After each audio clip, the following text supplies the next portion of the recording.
أعوذ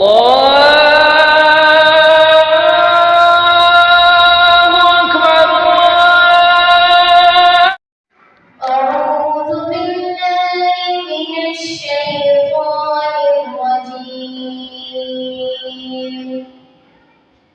بسم الله الرحمن الرحيم. ألم تر كيف فعل ربك بأصحاب الفيل؟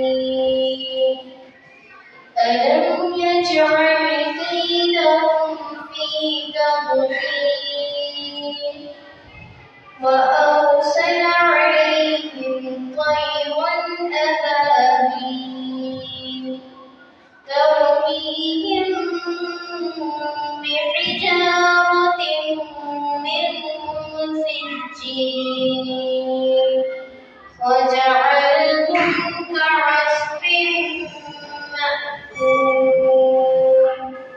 صدق الله العظيم.